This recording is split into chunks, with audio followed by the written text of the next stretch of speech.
Morning everyone, Simon here, welcome back. For those of you who've been here before, if you haven't, this is a channel just of me on 11 acre property northeast of Melbourne, about 30 k's. We're into the middle of November now, got our boy Angus in the back, and it's a perfect time to move the goats. So we have the goats, which you can just see just over there.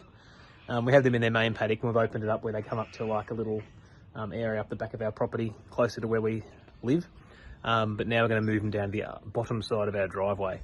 So I'll just show you the mobile sort of cart I built for them. There's a prior video that shows the building of the IBCs to use as a little house for them.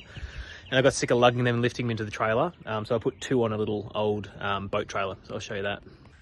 So this is it, it's perfect. It was a little boat trailer, which I just ripped off all the boat runners and all that sort of stuff and turned it into a little mobile trailer, mobile house for the goats. So it's just got two IBCs, which sort of fitted just perfect. So they're just strapped on with some turnbuckles to keep them nice and tight. Got little verandas, so they hardly sleep in them really. I put a salt block and some other stuff in there, but they pretty much only use these when it's raining. They just like to sleep out, sort of in the sort of pasture area really, just sleeping on top of the hill they can find. So just got a little water dispenser, and I just run two of these 20 litre little tanks really, which don't run out very quick. They last a fair while. So then we just run this with an electric fence set up. So it works really quite well. So it makes it a lot easier. Used to tow it with the little quad bike, but now I've got the mule. So tow it wherever you want with the mule. Less labour intensive, you can move it around a lot easier. So it works really quite well. So we'll go put that out and set up their fence. So just put it in position. So this is the area where the goats will go. So they'll sort of go, I'll just start past Angus. Boy, come here. All the way down, using the actual boundary fence down here, all the way down to the top of our driveway and electric fence it all the way back along. So just unhooked her, found a couple of rocks that were perfect around to sort of hold her up, chalked up the rear, and that's how she sits. So electric fence will sort of sit about here and go around that. So it works out really good. Pretty much just shelter for rain, because as I said, they just like to sleep here. They just huddle up and sleep around here. They don't really go in there unless it's raining. Even then I find the goats don't mind the rain and they just chill out, so it's quite good. So the next is put the goats back in their paddock and get the electric fence set up. Okay, so we've got half the fence up. Quite humid here in Melbourne today, so it runs down to the actual fence, tied onto there, runs back to the tree here, runs along the front. This is where we have goat mix, goat pellets, miscellaneous, stuff in case they get bloat, salt, bicarb, salt bricks, bits of string which I need to use to like tether the trees and stuff. And then running along, and we're sort of gets down to about there, then cuts to there, back to the main fence line. So just putting the second half in now. So 100 metres of electric fence, which works really well when you're using a perimeter fence already, because you get a lot more out of it. Other end's all sawed out now, so just have the pull noodle to insulate the wire so you can tie it up to a nice strong post, so that's against there. Always a bit tricky to get your distance exactly right when you're going in and out of various trees, so you've got to sort of step it out, lay it out, check, zigzag in and out to get some tension sometimes. So we're sort of way down here, so we've got all this area here, all the way up, way above the hill, and you can see way up there where the mule is, and there's probably 1/3 of it still the other side of the mule. So I went through recently and got rid of most of the bracken fern. So bracken ferns, apparently poisonous to goats, they eat a lot. They don't really try to eat anyway. I cut that off a few weeks ago just in time, because now you can see the bracken fern's all dying. But we have a nice 1.5 or 2 of grass seed heads sort of popping up everywhere. You can see it against the fence over there. It sort of comes halfway up the 1.2 high fence.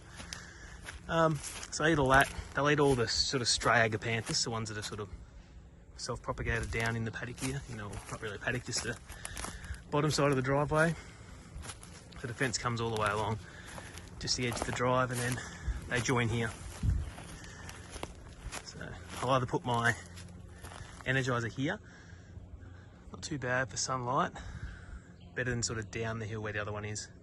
So we'll put that in now. Okay, Energizer set up. So now it's quite easy. So now all we do is lift this one out of the ground, drop it down there. They get their goats on their collars and leads, bring them down, dump them off, close it off, turn her on, job done. They've got all their paddock space. probably maximum 2 weeks here. I give them hay every day anyway, but they'll surprisingly will clear this out back to like a mown grass in 2 weeks max.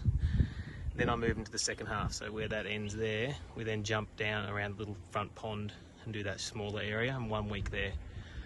And then we move them up onto this top hill and sort of stagger it and like break it there for a week or two, there for a week or two, and then all the corner around there. So it's quite good land management, mainly because you can't really get around here, it's quite steep. So you can see the angle here, quite a steep drive. So I just use dog leads, big dog collars for the goats. So you can see here for the big goats. So I just have it's got like a 3 or 4 metre lead on it. I just double it back on itself for walking them. Sometimes we just take them to the different areas of the property and just tether them to a tree for an hour or two. So you've got that 3 or 4 metres each. They can get a bit of food from. So we'll see where the goats are. Goaty, goaty, goaty, goaty! There they come. Goaty, goaty, goaty, goaty! So we've got Fergie, then we've got Hans, then we've got Hermione with the little goatee, and then we've got Felix at the back. Hey guys, I'm going to move you. Let's go.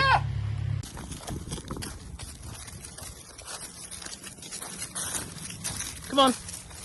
Come on. Goaty, goaty, come on. Keep going. Let's go on the road. Come on.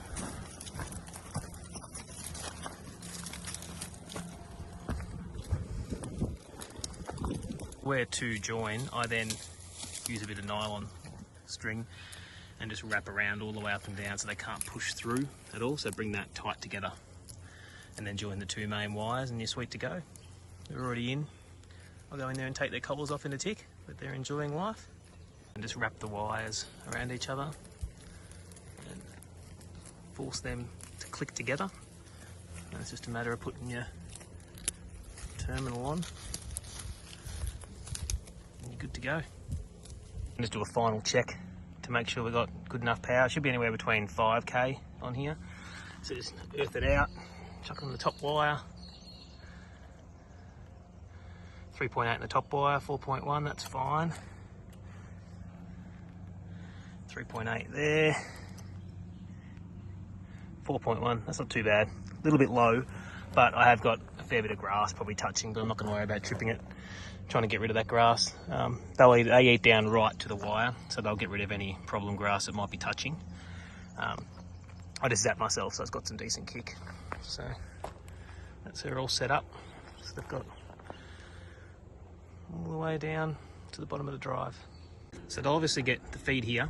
Every day I give them a biscuit, so maybe about 10 inches, 8 to 10 inches thick biscuit, which is half lucerne, half oaten hay, or half oaten hay, half just paddock grass like this, which ain't too bad, fairly nutritional. And then I add, this is just your goat mix, which has a bit of the molassesy stuff and all that sort of thing in it. So they get that as a little treat, and they get normal goat pellets. I just put a little bucket in here, which I have to go grab, which goes in there, and I screw it, tether it to the ground. Otherwise I'd send it everywhere. And that's what they have food wise. And then obviously their water, I've connected their water now, so that's nice and full on the float. Being here too, driving the car in and out of the driveway, you can eyeball it every day and come top it up when needed to. So I've got the spare one in the back here, so I just keep one full to be able to run back and forth and swap it over. So in the back I've also got a salt brick and just as much bicarb as they want, just in case they get a bit of bloat out here. I found they're quite good at managing that themselves, and they know if they need a bit, because going onto a lot of fresh pasture as opposed to what they could be on, they tend to gorge themselves sometimes, so that assists in that regard. Goats are enjoying themselves down the perimeter. They always explore. Obviously they're where they forage for their food, they graze around and look at all different things and try a bit of everything and decide whether they want to eat that or not, but they thoroughly enjoy moving around to different areas. If you enjoyed this video, feel free to hit the like and subscribe for other videos. So most of the videos are around property maintenance and a bit of hiking and all those sort of things. So we'll leave you with the goats in the background. Cheers.